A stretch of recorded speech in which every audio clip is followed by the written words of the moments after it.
We're back at our mountain test course. Today we're going to see if our long-term 2025 Toyota Tacoma TRD off-road with the high-performance iForce Max hybrid powertrain can make it all the way to the top of the Anaconda Trail. That's coming up right now on Driving Sports TV. This episode is brought to you by Renogy. For more information, click the link below in the description. For 2024, Toyota finally gave us an all-new Tacoma pickup. I'm talking new powertrains, new tech, and a whole new chassis. And it finally has a normal seating position in the cabin. Hallelujah! And buyers seem to like it. It is currently outselling every other midsize truck on the market by a huge margin. So for 2025, we traded in our Ranger Raptor and bought this, a 2025 Toyota Tacoma TRD off-road with the iForce Max hybrid powertrain, because we wanted to see what all the fuss was about. Under the hood is a 2.4-liter turbo 4-cylinder engine with a 48 horsepower electric motor integrated into the 8-speed transmission for a peak output of 326 horsepower and 465 pound-feet of torque.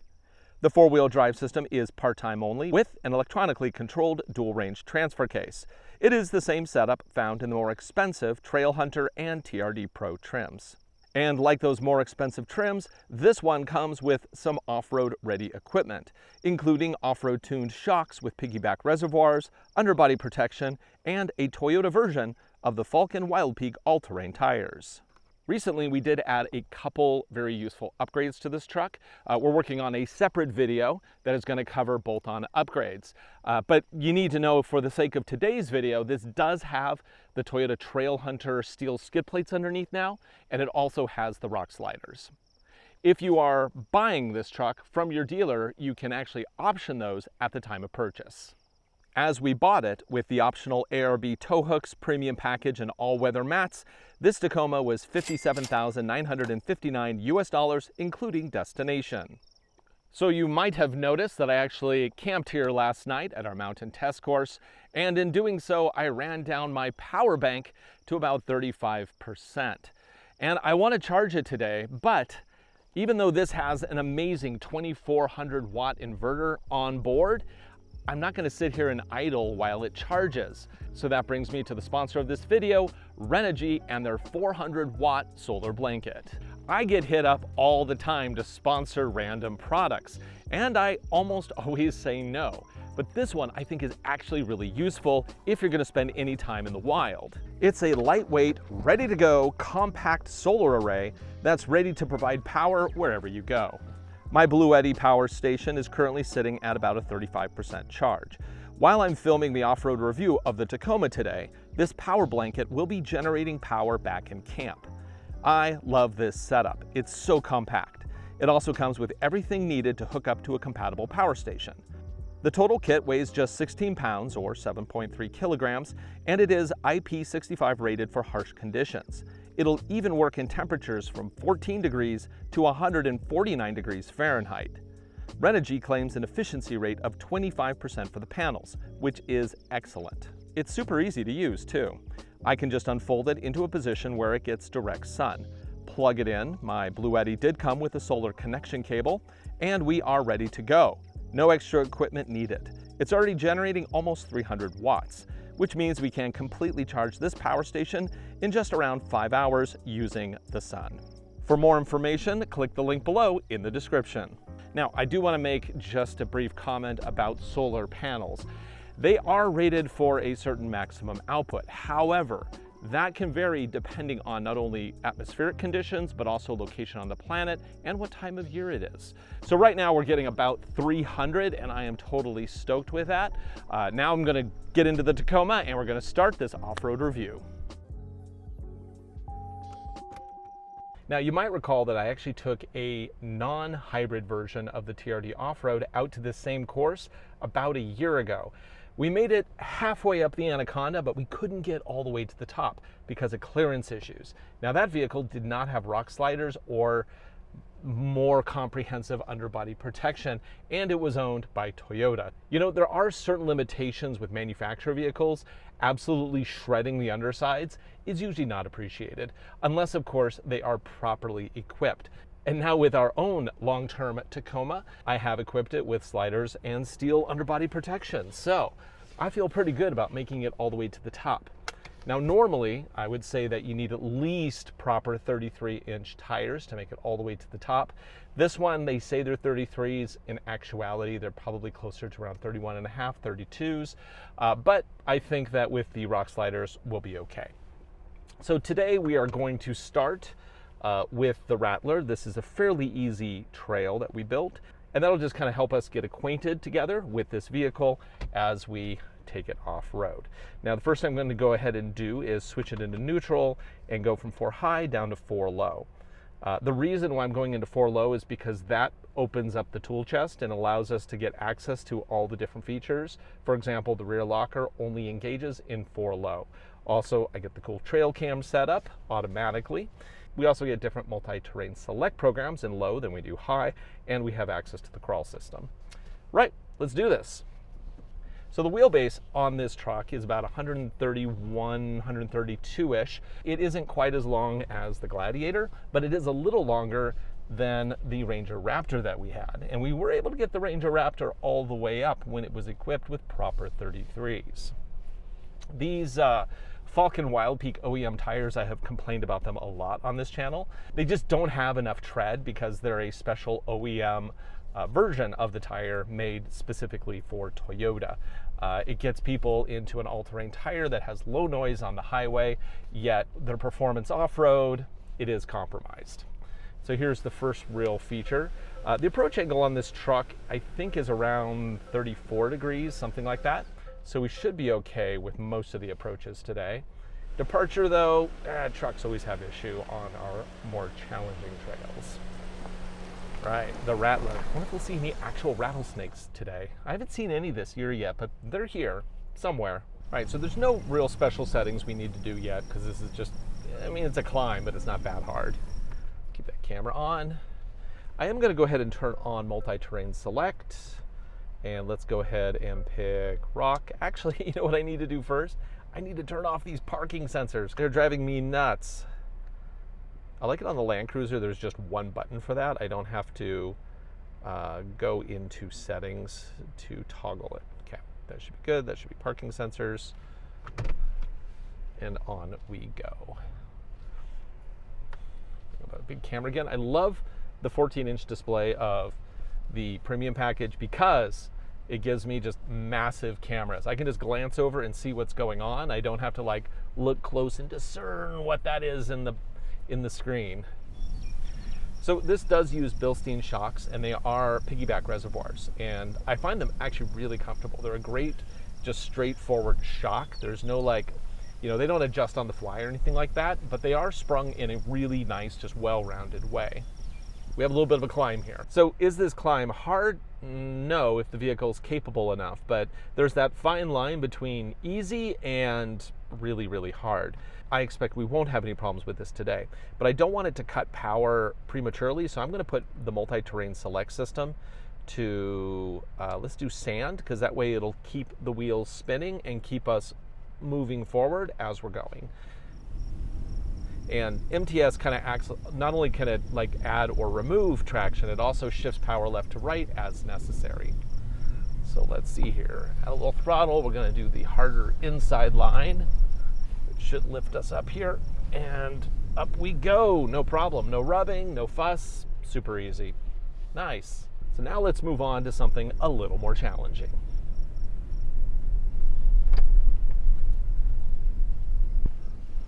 Turning radius, how we doing here?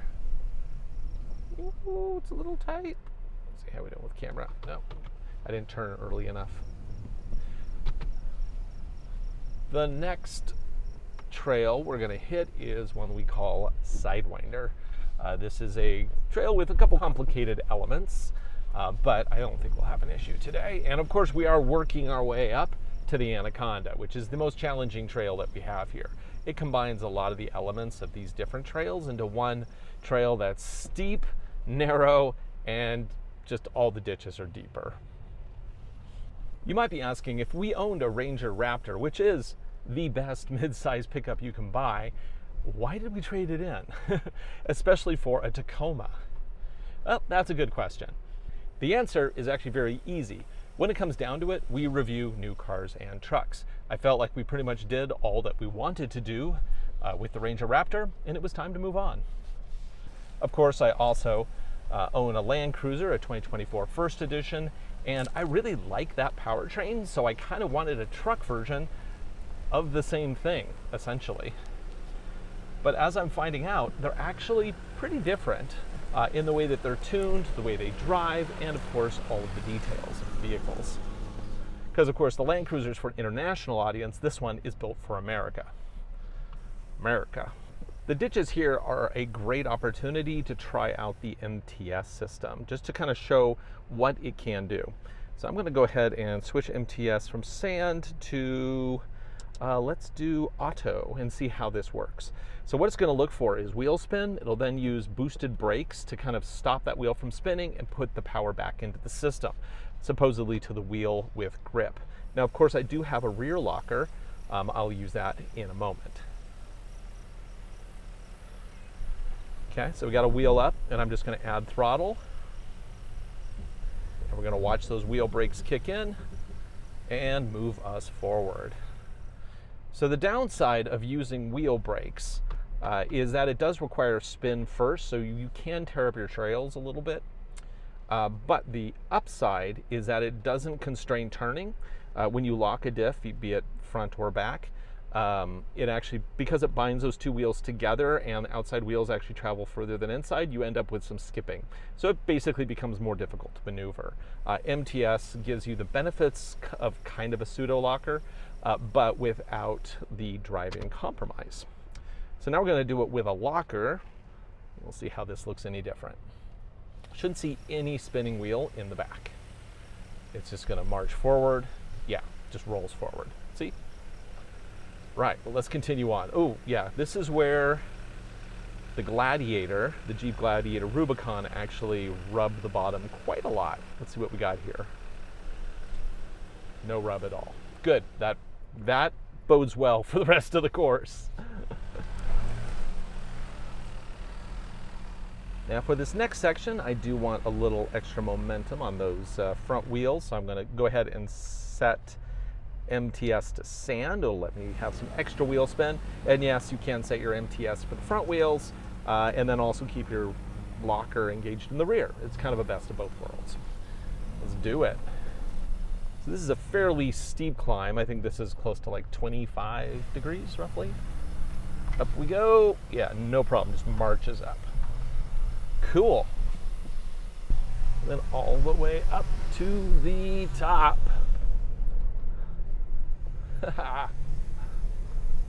Easy. Okay, well, let's have a fun run, you know. We did it with the Gladiator. Let's do it with this one. We're going to go for a run, and we're going to do it in 4 high. I have to turn got to go back to 4L. I have to turn off the rear locker before I got to roll to let it disengage here.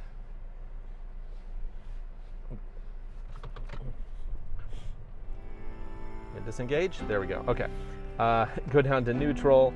Now I can go to 4 high. Let's have some fun.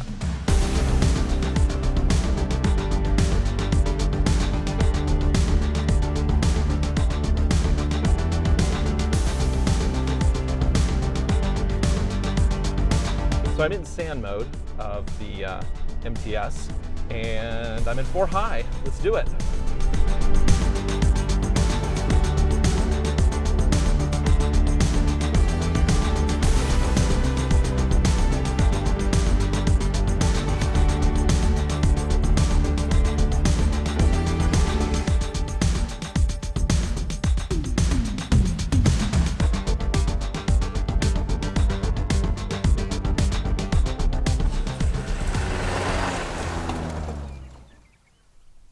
Next, let's test the crawl control system on Python Pass. So for this climb right here, I think what I'm going to do is just set this for 4 low. Okay, multi-terrain select, we'll keep it on auto, And then I'm going to engage the crawl control system. This will basically use both throttle and braking to move me. All I'm really doing is steering, which is kind of cool. Of course, I can override it with extra throttle or brake at any given time. So foot off, crawl system engaged, and I can just dial up my speed. This is a 3 setting right here. And it's also very aggressively shifting power left to right as needed using the brake vectoring system, what they call MTS, multi-terrain select. And MTS is a more advanced version of the A-track system, ATRAC, which had been around forever. And then MTS just basically enhances that with a more user selectable version of the software. Oh, come on. Oop. Running out of road. So let's back up a little bit. Oh, crawl works in reverse too, by the way, which is kind of cool. Okay, go back to drive, dial it back up, and let it do the work. Nice.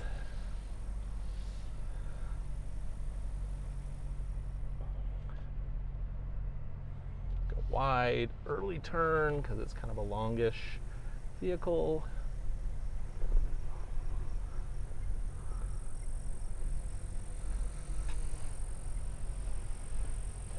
There we go. Oh man, those plants have really grown up. Let's pause for just 1 second here, put it in park.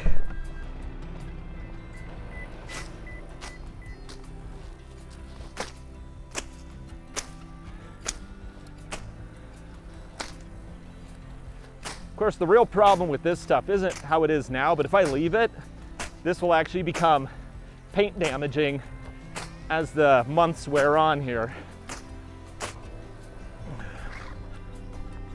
Okay, and continue on with crawl control. Boop. Dial it in, forward. Has to think about it for a moment. Checks conditions before moving forward.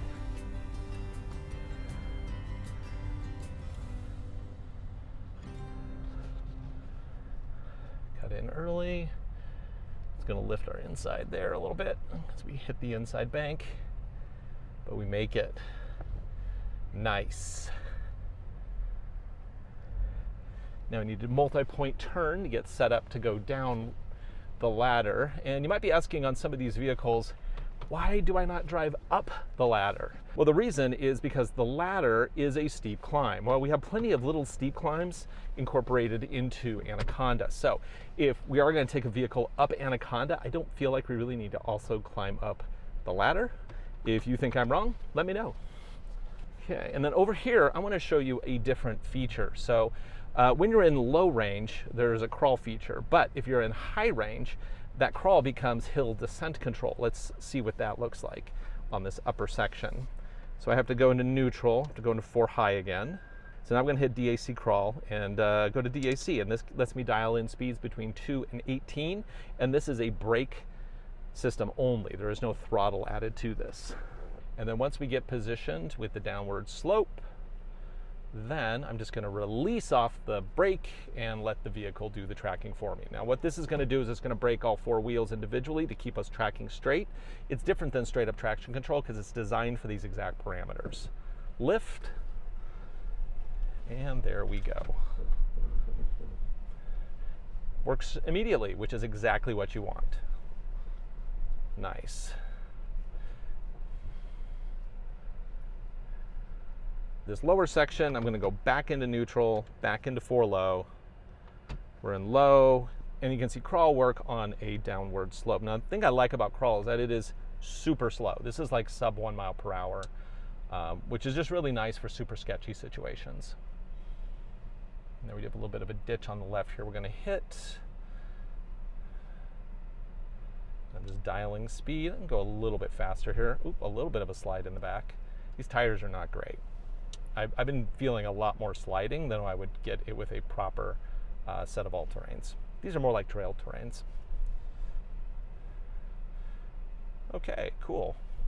Well, let's head on to the Anaconda and see what this thing can really do. Whoop, those brakes kicking in. Nice. Before we do the Anaconda here, I'm going to check the Renogy Solar Blanket to see what it's outputting and also how far of a charge we have on our power bank. Oh wow, we're doing about 310 watts. That's actually really good. Of course, it is noon right now, so this is the highest point of the day, and naturally, highest output. Very cool. So I'm going to be in 4 low. I'm going to set multi-terrain select to rock, which is the most aggressive. That'll prevent wheel spin as much as possible. And then also I'm going to lock the rear diff. You're gonna lock, you're gonna lock. Roll forward, there we go. Rear diff is now locked, and I'm gonna try to just slightly crawl up this. Now, one thing to keep in mind, we had a lot of trouble getting up this with the non-hybrid version of the TRD off-road last year. Whoa, whoa, whoa, whoa, whoa, whoa, whoa, whoa, whoa, whoa, whoa, whoa. Oh, come on, come on, come on, come on, come on. Yes! Woo! Took a little effort though.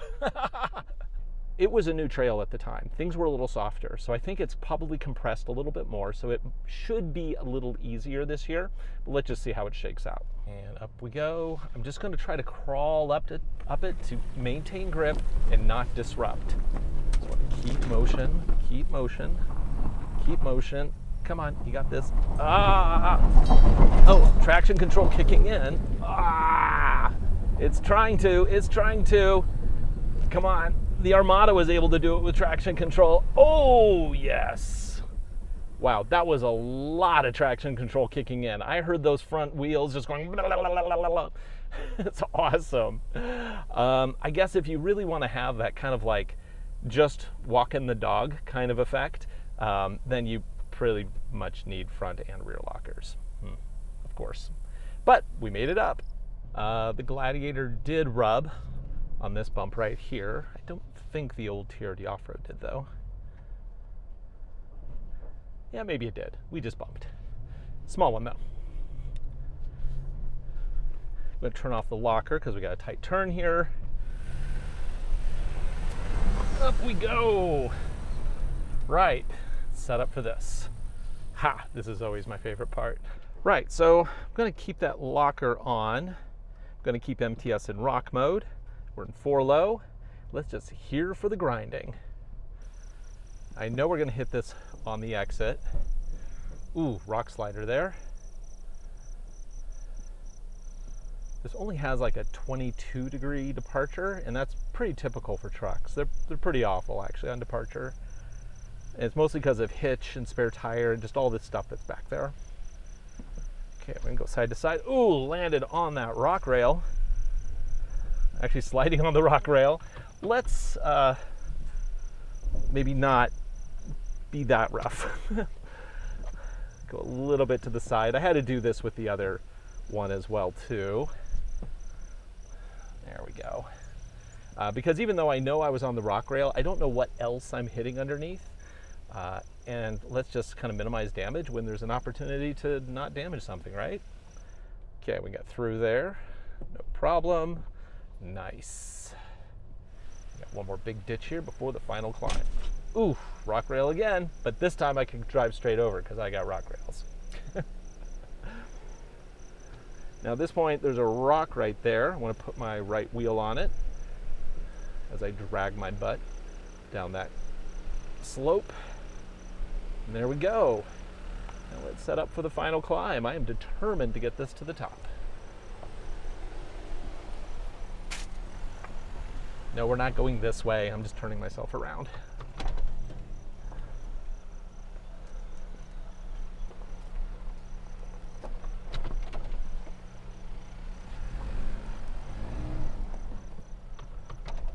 Okay, now that I've made it all the way to the top of Anaconda with the new Nissan Armada Pro 4X, I kind of feel like, the gauntlet's been thrown down. I gotta get this truck up. Okay, final climb, drive, rear locker, 4 low, rock mode.